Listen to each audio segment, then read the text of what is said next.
നെതന്യാഹുവിന്റെ video AI ചതിയാണോ? പുതിയ റിപ്പോർട്ടുകൾ എന്താണ്? ഇറാന്റെ അടുത്ത ലക്ഷ്യം എന്താണ്? ഇറാൻ കേന്ദ്രീകരിച്ച് നടക്കുന്ന യുദ്ധം രണ്ടാമത്തെ ആഴ്ച പിന്നിടുമ്പോഴും മേഖലയിലെ സംഘർഷാവസ്ഥയ്ക്ക് യാതൊരു കുറവും വന്നിട്ടില്ല. യുദ്ധം ഉടൻ അവസാനിക്കുമെന്ന് അമേരിക്കൻ പ്രസിഡന്റ് ഡൊണാൾഡ് ട്രംപ് പ്രഖ്യാപിച്ചിട്ട് ദിവസങ്ങൾ പിന്നിട്ടെങ്കിലും പ്രായോഗിക തലത്തിൽ സമാധാനത്തിനുള്ള നീക്കങ്ങളൊന്നും ദൃശ്യമാകുന്നില്ല. എന്നാൽ യുദ്ധത്തിന്റെ ഗതി തങ്ങളാണ് നിശ്ചയിക്കുന്നതെന്നും എപ്പോൾ അവസാനിപ്പിക്കണമെന്ന് തങ്ങൾ തീരുമാനിക്കുമെന്നുമുള്ള കർക്കശമായ നിലപാടിലാണ് ഇറാൻ ഭരണകൂടം. ഇരുപക്ഷത്തു നിന്നുമുള്ള പ്രകോപനങ്ങളും മിസൈൽ ഡ്രോൺ ആക്രമണങ്ങളും തുടർച്ചയായി റിപ്പോർട്ട് ചെയ്യപ്പെടുന്ന സാഹചര്യത്തിൽ സമാധാന പ്രഖ്യാപനങ്ങൾ വെറും വാക്കുകളിൽ ഒതുങ്ങുകയാണ്. വരും ദിവസങ്ങളിൽ ആക്രമണങ്ങളുടെ തീവ്രത വർദ്ധിക്കുമോ എന്ന ആശങ്കയിലാണ് ലോകരാജ്യങ്ങൾ. ഗാർക്ക് ദ്വീപിന് നേരെ അമേരിക്ക 2 തവണ ആക്രമണം നടത്തിയത് ഇറാന്റെ സാമ്പത്തിക സ്രോതസ് പൂർണ്ണമായും തകർക്കുക എന്ന ലക്ഷ്യത്തോടെ തന്നെയാണ്.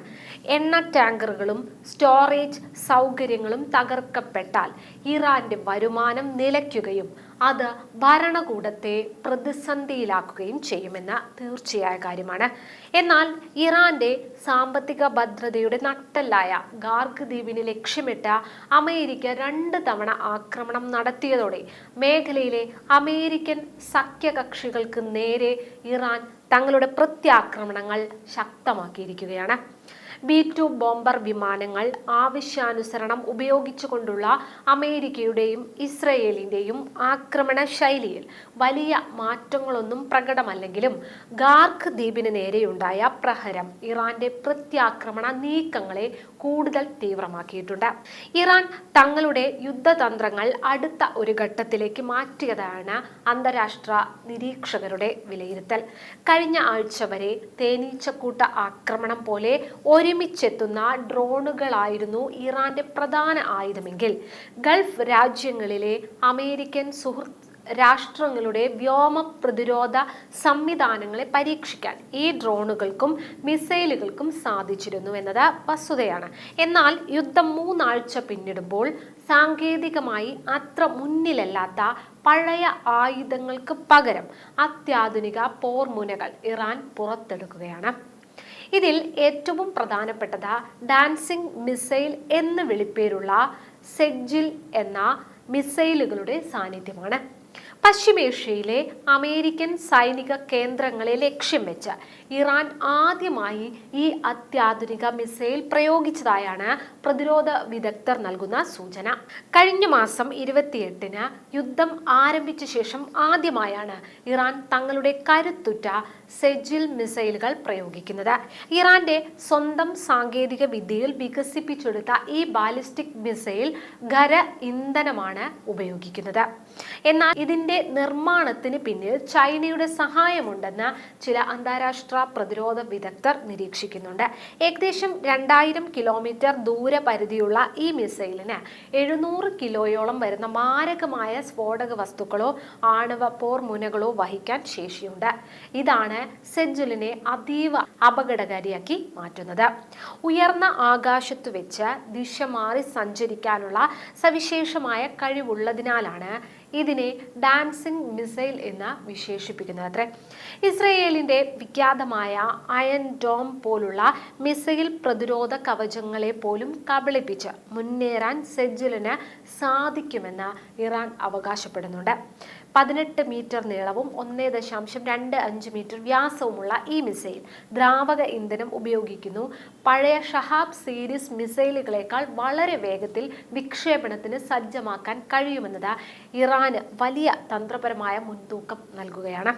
1990-കളിൽ രൂപകൽപ്പന ആരംഭിച്ച 2008-ൽ പരീക്ഷണ വിക്ഷേപണം നടത്തിയ സെഡ്ജിൽ മിസൈൽ ഇന്ന് പശ്ചിമേഷ്യൻ യുദ്ധഭൂമിയിലെ നിർണായക ശക്തിയായി മാറിയിരിക്കുകയാണ്.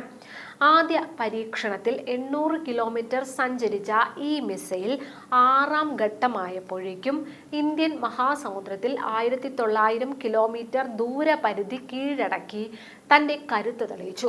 അഷൂറ എന്ന പേരിലും അറിയപ്പെടുന്ന തദ്ദേശീയമായി വികസിപ്പിച്ച ഈ 2 ഘട്ട ബാലിസ്റ്റിക് മിസൈൽ ഇന്ധനത്തിലാണ് പ്രവർത്തിക്കുന്നത്. മധ്യ ഇറാനിൽ നിന്ന് വിക്ഷേപിച്ചാൽ വെറും 7 മിനിറ്റിനുള്ളിൽ ടെൽ അവീവിലെത്താൻ ശേഷിയുള്ള ഇതിനെ വിക്ഷേപണത്തിന് മുൻപ് കണ്ടെത്താനോ പ്രതിരോധിക്കാനോ ശത്രുക്കൾക്ക് സമയം ലഭിക്കില്ല എന്നതാണ് ഇതിന്റെ മറ്റൊരു മേന്മ. നിലവിലെ സംഘർഷത്തിൽ ഇറാൻ ഉപയോഗിക്കുന്നത് അത്യാധുനിക നാവിഗേഷൻ സംവിധാനങ്ങളുള്ള സെജിൽ 2 ആണ്. റഡാറുകളെ വെട്ടിക്കാനുള്ള പ്രത്യേക ആന്റി റഡാർ കോട്ടിങ്ങും ഇതിനുണ്ട്. അതേസമയം 4000 കിലോമീറ്റർ പരിധിയുള്ള 3 ഘട്ടങ്ങളുള്ള സെജിൽ 3 ഇറാൻ പരീക്ഷിച്ചു വരുന്നതായും റിപ്പോർട്ടുകളുണ്ട്. വേവ് 54 എന്ന് പേരിട്ടിരിക്കുന്ന സൈനിക നടപടിയുടെ ഭാഗമായി അമേരിക്കൻ കമാൻഡ് സെന്ററുകളെ ലക്ഷ്യം വെച്ച് കഴിഞ്ഞ ദിവസങ്ങളിൽ ഇറാൻ ഈ മിസൈലുകൾ പ്രയോഗിച്ചതായും റിപ്പോർട്ടുകളുണ്ട്. ഇതിനെ തുടർന്ന് ടെൽ അവീവിൽ ഉടനീളം അപായ സൂചനകൾ മുഴങ്ങുകയും മിസൈൽ ശകലങ്ങൾ പതിച്ച് ആളപായവും US കോൺസുലേറ്റ് കെട്ടിടത്തിന് കേടുപാടുകളും സംഭവിക്കുകയും ചെയ്തതായി റിപ്പോർട്ടുകളുണ്ടായിരുന്നു. ഇസ്രയേലിന് പുറമെ കുവൈറ്റിലെ അൽ ഹരീർ അലി അൽ സലീം വ്യോമത്താവളങ്ങൾക്കും ക്യാമ്പ് അരിഫ് ജാന് നേരെയും ഇറാൻ ആക്രമണം വ്യാപിപ്പിച്ചിട്ടുണ്ട്. ഗൈബാർ, ഷക്കാൻ, ഗാദർ തുടങ്ങിയ മിസൈലുകൾക്കൊപ്പം സെജിലിനെയും വിന്യസിച്ചുകൊണ്ട് തങ്ങളുടെ സൈനിക കരുത്ത് ഇറാൻ പ്രകടമാക്കുകയാണ്. യുദ്ധം 17 ദിവസം പിന്നിടുമ്പോൾ ഗൾഫ് രാജ്യങ്ങൾക്ക് നേരെയും ഡ്രോൺ മിസൈൽ വർഷം തുടരുകയാണ്. പുലർച്ചെ ദുബായ് വിമാനത്താവളത്തിന് സമീപമുള്ള ഇന്ധന ടാങ്കിലുണ്ടായ ഡ്രോൺ ആക്രമണം വലിയ തീപിടുത്തത്തിന് കാരണമായി. ഓപ്പറേഷൻ ട്രൂ പ്രോമിസ് 4ന്റെ ഭാഗമായി ഇസ്രയേലിലെ ഭരണകൂട തീരുമാനമെടുക്കുന്ന കേന്ദ്രങ്ങളെയും പ്രതിരോധ സംവിധാനങ്ങളെയും ലക്ഷ്യമിട്ട് ഇറാൻ നടത്തിയ ആക്രമണങ്ങളിൽ ഇതുവരെ നിരവധി പേർ കൊല്ലപ്പെട്ടു. ജെറുസലേമിന് അടുത്തുള്ള ബേറ്റ് ഷമീമിലും ലബനൻ അതിർത്തിയിലും നടന്ന ആക്രമണങ്ങൾ ഉൾപ്പെടെ ഈ യുദ്ധത്തിൽ ഇതുവരെ 2000-ലധികം ജീവനുകൾ പൊലിഞ്ഞതായാണ് റിപ്പോർട്ടുകൾ സൂചിപ്പിക്കുന്നത്. യുദ്ധത്തിൽ കൊല്ലപ്പെട്ടവരിൽ ഭൂരിഭാഗവും ഇറാനികളാണെന്നാണ് മറ്റൊരു റിപ്പോർട്ട്. സംഘർഷം തുടങ്ങിയത് മുതൽ ഇറാനിലെ 15,000-ഓളം തന്ത്രപ്രധാന കേന്ദ്രങ്ങളിൽ അമേരിക്കൻ, ഇസ്രയേൽ സൈന്യങ്ങൾ സംയുക്തമായി ആക്രമണം നടത്തിയതായി പെന്റഗൺ സ്ഥിരീകരിച്ചു. ഇതിനിടയിൽ ഏകദേശം 2500 മറൈൻ സൈനികരുമായി USS ട്രിപ്പോളി എന്ന ആംഫിബിയസ് യുദ്ധക്കപ്പൽ ഇറാൻ തീരത്തേക്ക് തിരിച്ചത് ഒരു വലിയ കരയുദ്ധത്തിനുള്ള മുന്നൊരുക്കമാണോ എന്ന് സംശയിക്കപ്പെടുന്നു. ഇറാനിലെ ഭൂപ്രകൃതിയെക്കുറിച്ച് കൃത്യമായി അറിവുള്ള കുർദ് വംശജരായ പോരാളികളെ മുൻനിർത്തി ഇറാൻ ഭരണകൂടത്തെ അട്ടിമറിക്കാനാണ് അമേരിക്കയുടെ നീക്കമെന്നും ഇതിന് കരുത്തു പകരാനാണ് US സൈന്യം എത്തുന്നതെന്നും പ്രതിരോധ വിദഗ്ധർ വിലയിരുത്തുന്നു. അതിനിടെ ഇസ്രയേൽ പ്രധാനമന്ത്രി ബെഞ്ചമിൻ നെതന്യാഹുവിനെ കുറിച്ച് പ്രചരിക്കുന്ന അഭ്യൂഹങ്ങൾ പുതിയ വിവാദങ്ങൾക്ക് വഴിതെളിച്ചിരിക്കുകയാണ്. നെതന്യാഹുവിന്റെ വീടിന് മുകളിൽ ഇറാൻ ബോംബിട്ടെന്നും ഒരു ആക്രമണത്തിൽ ഇസ്രയേലി മന്ത്രി കൊല്ലപ്പെട്ടെന്നും വാർത്തകൾ പ്രചരിപ്പിച്ചിരുന്നു. എന്നാൽ താൻ സുരക്ഷിതനാണെന്ന് കാണിക്കാൻ കോഫി കുടിക്കുന്ന ഒരു വീഡിയോ നെതന്യാഹു പുറത്തുവിട്ടിരുന്നു. I am dead for coffee, എനിക്ക് കോഫി അത്രമേൽ ഇഷ്ടമാണ് എന്നും തൻ്റെ ജനതയ്ക്ക് വേണ്ടി മരിക്കാൻ താൻ തയ്യാറാണെന്നും അദ്ദേഹം വീഡിയോയിൽ പറയുന്നു. മുൻപ് പ്രചരിച്ച ഒരു ചിത്രത്തിൽ അദ്ദേഹത്തിന് 6 വിരലുകൾ കണ്ടതിനെ തുടർന്ന് അന്ന് AI നിർമ്മിതമാണെന്ന ആരോപണം ശക്തമായിരുന്നു. തൻ്റെ വിരലുകൾക്ക് പരിക്കേറ്റത് മറയ്ക്കാനാണ് ഇത്തരമൊരു ചിത്രം പ്രചരിപ്പിച്ചതെന്ന വാദം തെറ്റാണെന്ന് തെളിയിക്കാൻ പുതിയ വീഡിയോയിൽ അദ്ദേഹം 2 കൈകളും ഉയർത്തിക്കാട്ടി വിരലുകൾ എണ്ണാൻ വെല്ലുവിളിക്കുന്നുണ്ട്.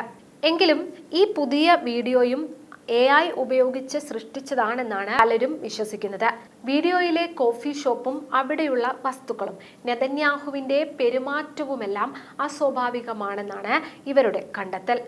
വീഡിയോ സ്ലോ ആയി പരിശോധിച്ചാൽ നെതന്യാഹുവിന്റെ കോട്ടിന്റെ പോക്കറ്റ് ആ ഭാഗത്ത് പ്രകാശ വ്യത്യാസങ്ങൾ കാണാമെന്നും കൈ അനങ്ങുമ്പോഴും കപ്പിലെ കോഫിക്ക് മാറ്റം സംഭവിക്കുന്നില്ലെന്നുമാണ് ചൂണ്ടിക്കാട്ടുന്നത്.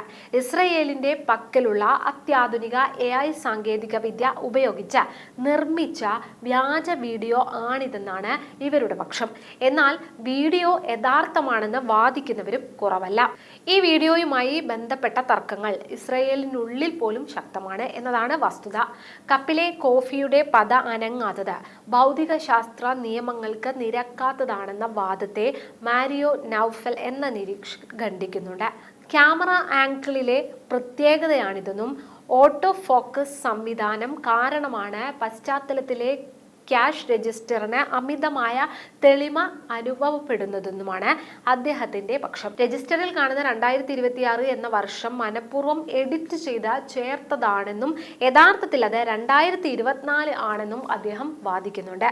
നെതന്യാഹുവിന്റെ വീഡിയോ വ്യാജമാണെന്ന് വരുത്തി തീർക്കാൻ സ്റ്റുഡിയോകളിൽ വെച്ച് എഡിറ്റിംഗ് നടത്തിയ ശേഷമാണ് ഇത് പ്രചരിക്കുന്നത് എന്നാണ് മറ്റൊരു അക്കൗണ്ടിൽ നിന്നുള്ള ആക്ഷേപം.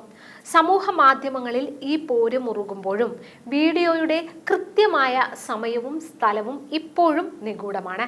പച്ച സ്ക്രീൻ ഉപയോഗിച്ച് സ്റ്റുഡിയോയിൽ പകർത്തിയ ക്രോമ ഷൂട്ടാണിതെന്നാണ് പലരുടെയും നിഗമനം. അങ്ങനെയെങ്കിൽ പശ്ചാത്തലത്തിൽ യുദ്ധക്കളമോ കോഫി ഷോപ്പോ ഇഷ്ടാനുസരണം ചേർക്കാൻ സാധിക്കുമെന്ന് അവർ അഭിപ്രായപ്പെടുന്നു. എന്തായാലും സയനിസ്റ്റ് പ്രധാനമന്ത്രി ഒന്നുകിൽ കൊല്ലപ്പെടുകയോ അല്ലെങ്കിൽ കുടുംബത്തോടൊപ്പം രാജ്യം വിടുകയോ ചെയ്തിട്ടുണ്ടാകാം എന്ന ഇസ്ലാമിക് റവല്യൂഷണറി ഗാർഡ് കോർപ്സിന്റെ പ്രസ്താവന ഇറാന്റെ ഔദ്യോഗിക മാധ്യമങ്ങൾ നേരത്തെ തന്നെ പുറത്തുവിട്ടിരുന്നു. എന്നാൽ സുരക്ഷാ കാരണങ്ങളാൽ രഹസ്യമായി സൂക്ഷിച്ചിരിക്കുന്ന ഏതോ കേന്ദ്രത്തിൽ വെച്ച് നെതന്യാഹു ഈ വീഡിയോ ചിത്രീകരിച്ചതാകാം എന്നാണ് അന്താരാഷ്ട്ര നിരീക്ഷകരുടെ പൊതുവായ വിലയിരുത്തൽ.